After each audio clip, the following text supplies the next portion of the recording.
Bonjour à toutes et à tous, et je suis sincèrement ravi de vous retrouver aujourd'hui sur cet espace dédié à la compréhension des mécaniques les plus complexes de l'esprit humain. Je tiens à vous remercier chaleureusement pour votre présence et votre fidélité. Pour celles et ceux qui découvrent ce contenu pour la première fois, sachez que vous êtes ici dans un refuge, un lieu sécurisé où nous décryptons ensemble les dynamiques souvent sombres et toxiques des relations abusives. Mon objectif est de vous accompagner dans la reconquête de votre vie et de votre intégrité. Nous explorons les zones d'ombre que les personnalités narcissiques projettent sur leur entourage, et nous vous donnons les clés, les outils et les connaissances nécessaires pour sortir de cette emprise et renaître de vos cendres. Si vous trouvez de la valeur dans ces analyses profondes, qui visent avant tout à vous redonner votre pouvoir et à vous informer avec précision, n'hésitez pas à manifester votre soutien.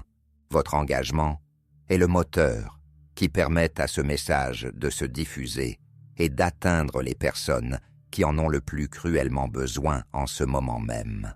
Chaque geste de votre part est un signal fort indiquant que nous avançons ensemble vers une prise de conscience collective face à ces comportements si destructeurs. Aujourd'hui, nous allons aborder un sujet qui est aussi troublant qu'ancré dans la réalité quotidienne de nombreuses victimes. Nous allons parler de ce comportement profondément dérangeant et souvent dissimulé qu'adopte le narcissique une fois que la relation est officiellement terminée. Il s'agit de cette tendance systématique à vous observer, à vous surveiller, tel un traqueur tapi dans l'ombre. Il est primordial de comprendre, et surtout d'intégrer pleinement, que la fin d'une relation avec un être toxique ne signifie absolument pas que sa fixation sur vous a cessé. Bien au contraire, le silence n'est souvent qu'une façade. Après vous avoir infligé des souffrances émotionnelles indicibles, après cette phase de rejet brutal où vous avez été jeté comme un objet dont on ne veut plus, ou après que vous ayez enfin réussi à vous extirper de ses griffes, le narcissique continue très souvent de vous épier à distance. Ce comportement est à la fois sinistre et le signe d'une pathologie profonde. C'est le témoignage inquiétant d'un esprit qui refuse la perte de contrôle. Malheureusement, beaucoup de survivants ne réalisent pas que leur ancien bourreau surveille toujours leurs moindres faits et gestes, souvent avec une intensité qui dépasse de loin les limites d'une simple curiosité passagère. Vous vous dites peut-être, en toute logique, mais enfin, ils prétendent me détester, ils m'ont abandonné, ils sont passés à autre chose, je ne compte plus pour eux. Cette hypothèse est tout à fait compréhensible pour un esprit sain, mais elle ne tient pas compte de la logique totalement distordue du narcissique. Voyez-vous, si vous avez une présence active sur les réseaux sociaux, ou même si vous vivez simplement dans la même zone géographique en conservant certaines habitudes, il est fort probable que leur surveillance n'ait jamais cessé. Malgré la douleur qu'ils ont semée, malgré ce silence radio qu'ils utilisent souvent comme une arme de punition ultime, ils restent là, à vous regarder. Ils sont le spectateur invisible dans le théâtre de votre existence, celui qui reste assis au fond de la salle, dans l'obscurité, pour analyser chaque scène, chaque réplique de votre nouvelle vie. Et aujourd'hui, nous allons mettre en lumière les raisons précises de cet agissement et la manière dont vous pouvez vous en protéger. Pour une personnalité narcissique, cette observation n'est pas un passe-temps anodin. Elle se transforme fréquemment en une véritable obsession, une nécessité compulsive d'être informé de votre état actuel. Mais pourquoi donc?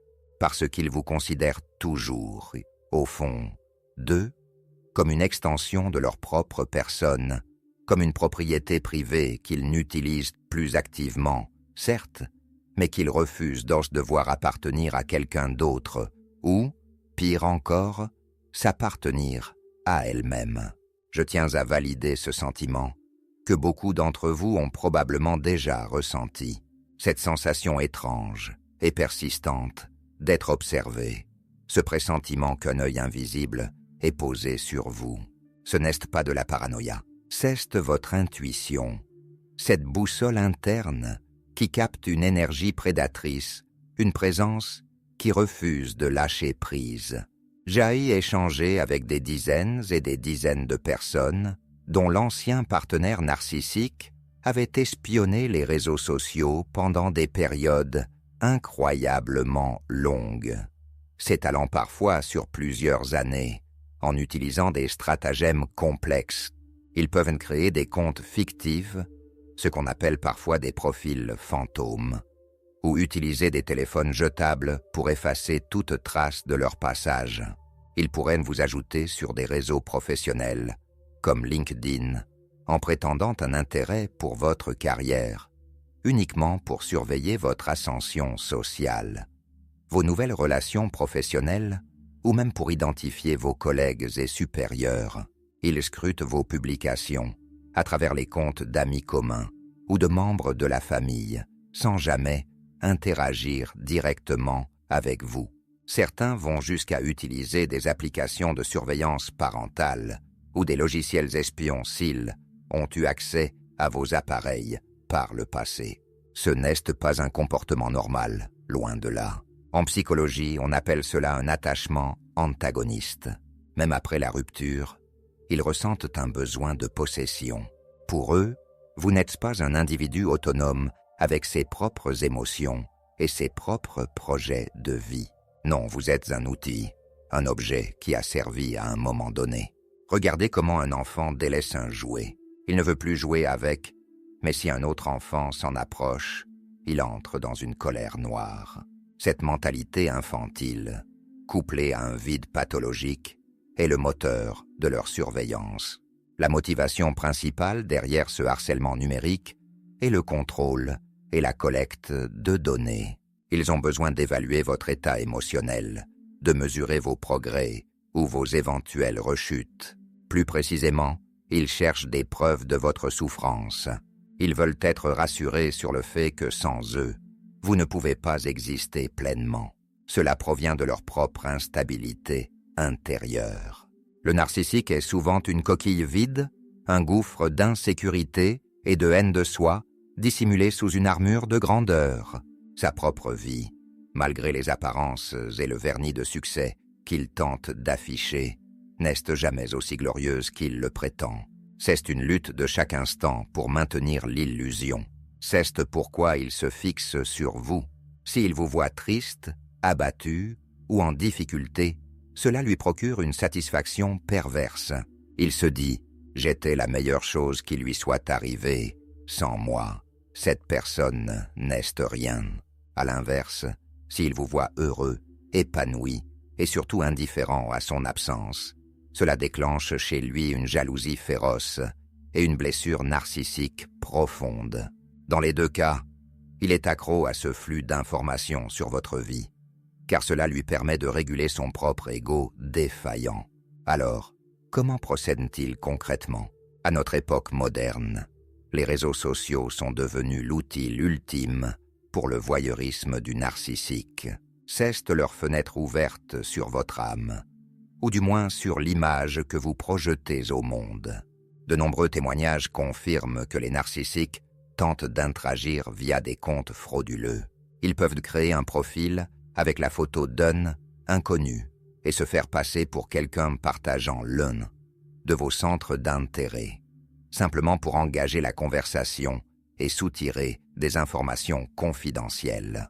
J'ai entendu des histoires où des narcissiques créaient des profils du sexe opposé pour tenter de séduire leur ancienne victime, afin de vérifier sa fidélité à un souvenir, ou de découvrir des détails intimes qu'ils pourraient utiliser plus tard contre elle. Les schémas de comportement sont d'une constance effrayante. Ils regarderont vos stories de manière anonyme, en utilisant des sites tiers pour ne pas apparaître dans la liste des vues. Ils zoomeront sur le reflet de vos lunettes de soleil, sur une photo pour voir avec qui vous êtes, ou pour identifier un lieu. Ils fouilleront les profils de vos amis pour voir si vous apparaissez en arrière-plan d'une image. Ils surveilleront même les comptes de vos nouveaux partenaires potentiels pour évaluer la concurrence et trouver des moyens de saboter votre nouvelle relation. Ce n'est pas de l'amour, ce n'est pas le signe que vous leur manquez. C'est de la pathologie pure. C'est un manque total de respect pour votre vie privée et vos limites. Et vous savez quoi? Ils font cela quel que soit leur statut relationnel actuel. Peu importe s'ils se paradent déjà avec une nouvelle proie, s'ils affichent un bonheur de façade sur tous les écrans. En réalité, la nouvelle personne n'est souvent qu'un accessoire, un décor utilisé pour vous rendre jaloux ou pour prouver leur prétendue valeur. Pendant ce temps, le narcissique passe ses nuits à faire défiler votre fil d'actualité, à disséquer chaque détail de votre existence. Il consacre un temps considérable à vous étudier, souvent bien plus de temps qu'ils ne n'accordent à leur relation présente. C'est une dualité bizarre. Publiquement, vous n'existez plus, vous êtes insignifiant. Mais dans l'ombre, vous êtes leur point focal, le centre de leur monde distordu. Ils comparent constamment leur nouvelle victime à vous, cherchant à savoir si vous étiez meilleur ou pire dans la fourniture de leur approvisionnement narcissique. Cette surveillance leur permet de garder un pied dans votre porte, au cas où leur nouvelle source se tarirait. Avant d'aller plus loin dans cette analyse, j'aimerais partager un petit mot avec vous. Notre équipe s'est donné un défi de taille, atteindre le cap des 1000 abonnés. À la différence de nombreuses plateformes, nous ne sollicitons aucun appui financier.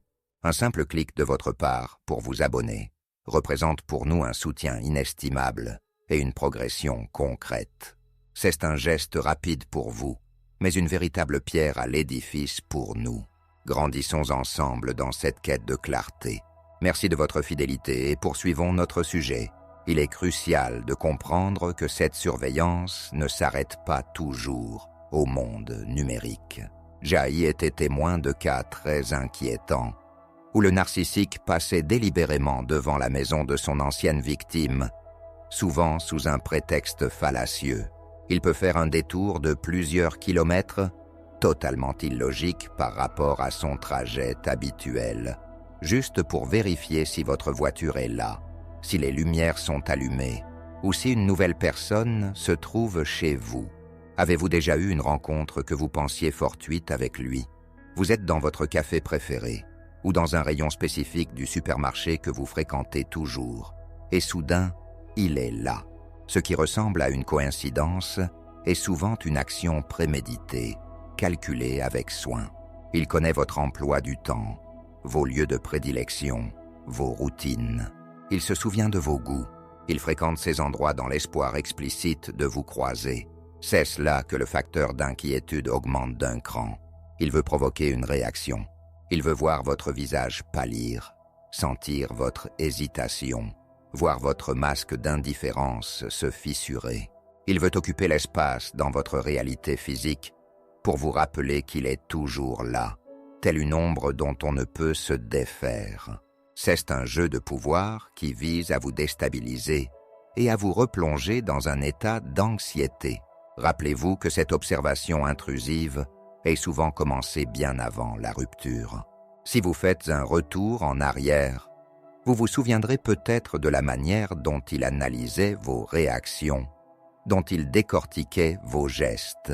Il vous questionnait sans cesse sur vos messages, vos appels. Il étudiait vos interactions avec une curiosité déplacée, que vous preniez peut-être à l'époque pour de l'intérêt ou de l'amour, mais qui n'était en réalité qu'une forme de surveillance préventive. Il voulait tout savoir sur vous, non pas pour vous comprendre, mais pour mieux vous posséder. Ces individus présentent un comportement anormal qui dépasse tout ce que l'on peut attendre d'une personne équilibrée. Leur obsession vient de leur désir de dominer une âme empathique, car ils sont fascinés par cette lumière intérieure qui leur fait cruellement défaut. Vous, en tant que personne dotée de compassion, vous avez probablement tout partagé avec eux. Vous n'aviez rien à cacher, mais eux, ils collectaient des données. Ils apprenaient vos points faibles, vos insécurités, vos peurs les plus profondes, pour pouvoir les utiliser plus tard comme des armes de manipulation. Aujourd'hui, la méthode a changé, passant de l'interrogatoire à la surveillance silencieuse, mais l'objectif reste le même, maintenir un fil à votre patte. Ils utilisent ce qu'on appelle la mémoire sélective pour ne garder que les informations qui leur permettront de vous blesser ou de vous manipuler à nouveau. Je sais que certains d'entre vous, après avoir vécu des situations de rejet total, pourraient se dire « Non, le mien est différent, il m'ignore complètement. Je n'ai pas eu de nouvelles depuis 2 ou 3 ans. Je respecte votre ressenti, mais sachez que le silence n'est pas synonyme d'absence d'intérêt. Certains narcissiques se contentent d'observer sans jamais faire de vagues, sans jamais se manifester. Pour eux, c'est une victoire silencieuse, une satisfaction secrète de savoir ce que vous devenez sans que vous ne sachiez rien d'eux. Ils veulent voir si vous avez réussi à vous reconstruire ou si vous êtes toujours en train de panser vos plaies. Ils ont une curiosité morbide. Est-ce que je l'ai brisée? Est-ce qu'elle souffre encore de mon absence? Cette surveillance peut durer des années. C'est le comportement d'un prédateur patient, tapi dans les hautes herbes, qui attend son heure, ou qui se délecte simplement de voir sa proie tenter de s'échapper. Ils peuvent même utiliser des singes volants, flying monkeys, ces personnes de votre entourage qu'ils ont manipulées, pour obtenir des nouvelles fraîches sans avoir à se salir les mains. Ces intermédiaires peuvent vous poser des questions innocentes sur votre vie, pour ensuite rapporter chaque détail au narcissique. Il existe une vérité universelle, l'obscurité est souvent obsédée par la lumière. Le narcissique, prisonnier de ses propres ténèbres, ne peut s'empêcher de contempler l'éclat que vous dégagez. Même si nous croyons que le karma protège les justes, il existe des forces qui cherchent à saper cette protection. Le narcissique agit comme un agent du chaos, cherchant la moindre fissure dans votre armure. Cependant, leur regard ne peut vous atteindre si vous ne leur en donnez pas le pouvoir, si vous vous détachez mentalement et émotionnellement. Ils ne sont que les spectateurs d'une vie à laquelle ils n'ont plus le droit de participer, et c'est là leur plus grande punition. Ce qui les empêche de dormir la nuit, c'est votre guérison. Lorsque votre vie commence à s'améliorer, que vous vous lancez dans de nouveaux projets, que vous nouez de nouvelles amitiés, ce progrès les exaspère au plus haut point. Dans leur esprit, vous n'êtes pas censé guérir. Vous devriez dépérir sans eux. Ils ont écrit un scénario pour vous, un scénario où ils sont le héros indispensable et vous la victime tragique. Quand vous commencez à réécrire ce script, quand vous obtenez cette promotion, quand vous retrouvez votre éclat, vous brisez leur illusion. Vous prouvez que leur narration était fausse. C'est pour cela qu'ils vous observent avec une telle intensité. Ils cherchent la faille, le signe que tout cela n'est qu'une façade. Ils atteignent le moment où vous trébucherez pour se dire « Ah, je le savais, elle ne s'en sort pas si bien que ça. » Mais posons-nous la question, qui peut passer autant de temps à surveiller quelqu'un à qui il a délibérément fait du mal? Ce niveau de manipulation est le signe d'une pathologie lourde. Une personne saine qui met fin à une relation passe à autre chose. Elle se concentre sur son propre avenir. Le narcissique, lui, reste scotché à votre présent pour ne pas avoir à affronter son propre futur, qui est souvent vide de sens. Je voudrais faire une pause ici pour aborder un point essentiel, car je sais à quel point vous êtes des personnes de cœur.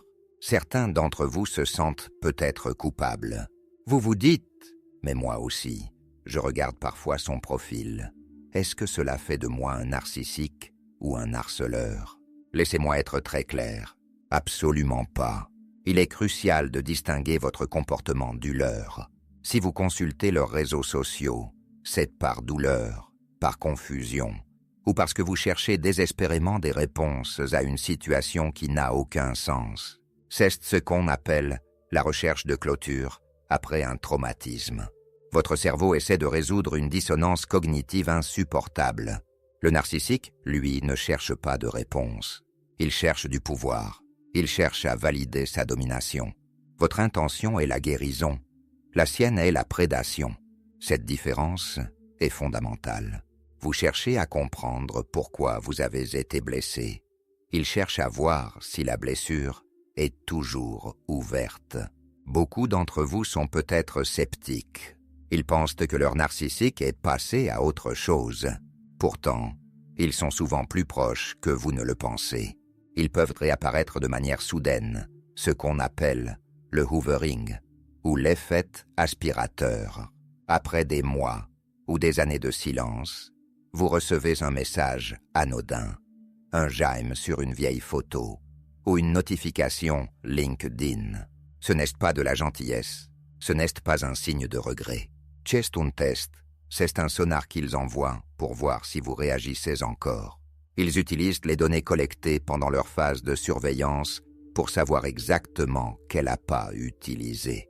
S'ils ont vu que vous avez voyagé en Italie, ils vous enverront un message disant « J'ai vu ce documentaire sur Rome et j'ai pensé à toi ». S'ils ont remarqué que vous traversez une période difficile, comme le décès d'un proche ou une perte d'emploi, ils surgiront comme par magie pour offrir une épaule sur laquelle pleurer, tout en sachant que c'est le moment où vous êtes le plus vulnérable. Ils simulent une intimité qui n'a jamais existé pour tenter de rouvrir une porte. Ne vous laissez pas tromper. C'est une nouvelle violation de vos frontières. Le narcissique ne lâche jamais prise totalement. Il garde un œil sur vous, comme une présence malveillante en arrière-plan.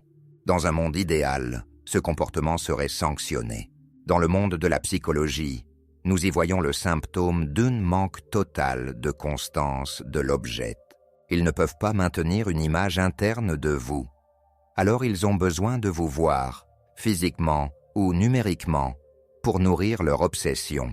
Alors, que faire de cette information? Faut-il supprimer tous vos comptes? Faut-il vous cacher? Absolument pas. Ne vous réduisez pas. Ne vous faites pas tout petit pour le confort d'un monstre. Laissez-les regarder. Laissez-les voir votre ascension, votre sourire. Mais ne le faites pas pour eux. Ne publiez rien dans l'espoir de les faire réagir. Cesse leur jeu. Et si vous entrez dedans, vous restez liés à eux. Le but ultime est l'indifférence totale. Le but est d'atteindre ce point où vous postez une photo de votre bonheur, simplement parce que vous êtes heureux, sans même vous demander s'ils la verront. S'ils vous épinent depuis leur chambre sombre, c'est leur problème, pas le vôtre. Vivez votre vie avec audace. La meilleure réponse, ce n'est pas la vengeance, c'est la paix intérieure. Cesse de construire une existence si riche et si épanouie que le regard des autres, et surtout le leur, n'a plus aucune importance. Le karma se chargera du reste. Le narcissique vivra toujours dans un monde de mensonges et d'ombres, dévoré par son propre vide. En vivant dans votre vérité, vous devenez inatteignable. Imaginez-vous comme une montagne majestueuse. Les nuages de leur surveillance peuvent passer autour de vous, mais ils ne peuvent pas vous ébranler. Maintenant, j'aimerais approfondir l'impact de cette situation sur votre santé mentale et vous proposer des stratégies concrètes. Vivre avec l'idée inconsciente d'être surveillé peut créer un état d'hypervigilance. Vous pourriez vous surprendre à vous auto-censurer, à hésiter avant de partager une joie de peur, qu'elle ne soit souillée par leur regard. Vous pourriez scruter les voitures dans la rue ou sursauter à chaque notification de votre téléphone. C'est une forme de violation psychique, même s'ils ne sont pas là physiquement. Ils louent un espace dans votre esprit. Pour contrer cela, les psychologues recommandent de pratiquer le recadrage cognitif. Vous devez consciemment les expulser de votre espace mental. Quand cette anxiété monte, respirez profondément et dites-vous « Je suis en sécurité. Ma vie m'appartient. Son regard n'a aucun pouvoir sur ma réalité. » Visualisez une barrière protectrice autour de vous. Une bulle de lumière sur laquelle leur énergie toxique glisse sans jamais pénétrer. Pratiquez l'ancrage. Touchez un objet. Écoutez les sons environnants. Revenez dans l'instant présent où ils n'ont aucune prise. Il faut aussi parler de la nouvelle source, du nouveau partenaire. Souvent, le narcissique utilise cette personne pour vous surveiller ou pour vous envoyer des messages indirects. C'est la triangulation. Il peut raconter des histoires horribles sur vous à sa nouvelle proie pour la transformer en singe volant, prêt à faire ses sales besognes. Il peut poster des photos de son bonheur parfait avec elle, tout en sachant que vous les verrez. Si vous voyez des inconnus ou le nouveau partenaire scruter vos profils, ne réagissez pas, ne cherchez pas à les prévenir ou à vous justifier. Ils sont sous le charme et ne vous croiront pas. Ils pourraient même utiliser vos avertissements comme preuve de votre folie ou de votre obsession auprès du narcissique. La meilleure chose à faire est de bloquer et d'ignorer. Protégez votre énergie. C'est votre ressource la plus précieuse. Ne la gaspillez pas pour des personnes qui ne cherchent qu'à vous affaiblir. Le narcissique utilise souvent le nouveau partenaire comme un miroir pour vous montrer ce que vous avez perdu. Mais rappelez-vous que ce n'est qu'un mirage. Sur un plan plus vaste, considérez que tout est une question d'équilibre. Il y a une loi de cause à effet dans cet univers. Le narcissique sème la négativité, l'obsession et la manipulation. Il récoltera inévitablement une vie de solitude intérieure et d'agitation perpétuelle. Il n'est jamais en paix car son identité est une construction fragile qui dépend du regard des autres. Vous, en revanche, vous faites le travail difficile de la guérison. Vous traversez les tempêtes, vous affrontez vos blessures, vous apprenez à poser des limites saines. Vous récolterez donc la joie, la sérénité et des connexions authentiques. Le fait qu'il vous observe est, d'une certaine manière, un hommage involontaire à votre force vitale. Les papillons de nuit sont attirés par la flamme. Le narcissique est attiré par votre capacité à aimer et à ressentir, car il a épuisé la sienne depuis longtemps. Au lieu d'avoir peur, voyez cela comme la confirmation que vous possédez quelque chose de précieux, qu'il ne pourra jamais acheter, voler ou imiter. Votre empathie est une richesse qu'il jalouse profondément. Poser des limites est un acte d'amour envers soi-même. Vous avez le droit absolu de protéger votre sphère privée, qu'elle soit numérique ou physique. Chaque interaction, même indirecte, est une porte ouverte à la manipulation.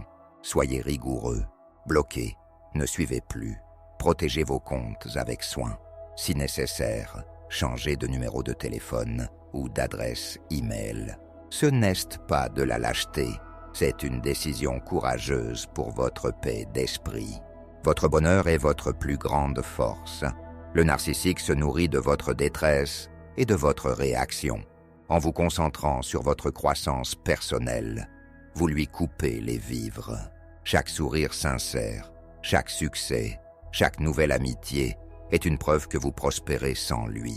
Vivez de manière authentique, non pas pour provoquer, mais parce que vous le méritez. Votre épanouissement est le défi ultime à son illusion de contrôle. Il veut vous voir rester dans le passé. Montrez-lui que vous appartenez au futur. Faites confiance à votre intuition. Ce sentiment persistant d'être observé n'est souvent pas un fruit de votre imagination. Votre subconscient capte des signaux subtils que votre esprit conscient n'a pas encore analysés. Un profil LinkedIn consulté par un membre anonyme travaillant dans le même secteur que lui. Une voiture similaire à la sienne, garée un peu trop souvent près de votre travail. Un ami commun qui pose des questions un peu trop précises sur votre vie amoureuse. Si un nouveau profil vous semble suspect, si une rencontre fortuite se répète trop souvent, écoutez cette voix intérieure. Elle est votre bouclier. N'hésitez pas à agir immédiatement. Bloquez, évitez certains lieux, changez vos habitudes si nécessaire. Votre sécurité et votre tranquillité d'esprit sont la priorité absolue. Le chemin de la guérison vous appartient en propre. Après un abus narcissique, c'est un processus qui demande du temps et une immense patience envers soi-même. Autorisez-vous à passer par toutes les étapes, la colère, la tristesse, la confusion et enfin l'acceptation. Cherchez du soutien auprès de professionnels de santé ou de groupes de parole. Reconstruisez votre identité. renforcez votre estime de vous-même. Chaque pas que vous faites vers vous-même est un pas de plus loin de l'emprise du narcissique. Sachez que vous n'êtes pas seul. Des milliers de personnes traversent les mêmes épreuves et en ressortent plus fortes, plus sages et plus conscientes. La surveillance du narcissique n'est que le dernier vestige d'un pouvoir qui s'effrite. C'est l'acte désespéré d'une personne qui réalise qu'elle a perdu sa proie. En refusant de lui accorder de l'importance, vous reprenez les rênes de votre destin. Continuez à briller, continuez à grandir. L'obscurité ne peut jamais éteindre une lumière qui refuse de s'éteindre. Vous avez en vous une résilience incroyable, une force qui a survécu à la manipulation et au mensonge. Utilisez-la pour bâtir la vie dont vous avez toujours rêvé. Une vie libre de toute ombre toxique. Pour conclure cette réflexion, j'aimerais vous laisser avec quelques conseils pratiques supplémentaires que vous pourrez appliquer dès aujourd'hui pour renforcer votre protection et votre sérénité. Le premier conseil concerne votre sécurité numérique. Prenez le temps de passer en revue tous vos paramètres de confidentialité sur chaque plateforme que vous utilisez.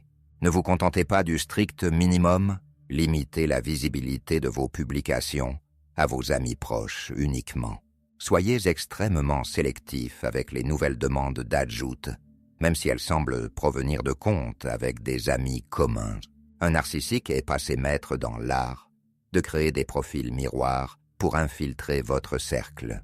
Vérifiez également les applications connectées à vos comptes et changez vos mots de passe régulièrement. En verrouillant votre porte numérique, vous envoyez un message clair au monde. Mon espace privé n'est plus accessible aux prédateurs. C'est une étape fondamentale pour retrouver un sentiment de contrôle sur votre image et votre vie. N'oubliez pas de vérifier les paramètres de géolocalisation de vos photos avant de les publier. Mon deuxième conseil porte sur votre posture émotionnelle. Cultivez l'indifférence sélective et la méthode de la roche grise, Grey Rock. Lorsque vous sentez que le narcissique tente de se manifester ou que vous soupçonnez sa présence, ne réagissez pas, ni par la colère, ni par la peur, ni par la curiosité. Toute réaction de votre part, même négative, est une forme de nourriture pour lui. C'est ce qu'il recherche, l'assurance qu'il a encore un impact sur vous, qu'il peut encore faire vibrer vos cordes sensibles, en restant neutre, en devenant aussi ennuyeux et sans intérêt qu'une roche grise, en ne changeant rien à votre comportement public et en ne lui accordant aucune attention, vous l'affamez. L'indifférence est l'arme la plus puissante, car elle annule son existence dans votre monde. C'est un entraînement quotidien, mais c'est la clé de votre liberté durable. S'il vous envoie un message provocateur, ne répondez pas. S'il poste quelque chose pour vous viser, ne répliquez pas. Le silence est votre armure.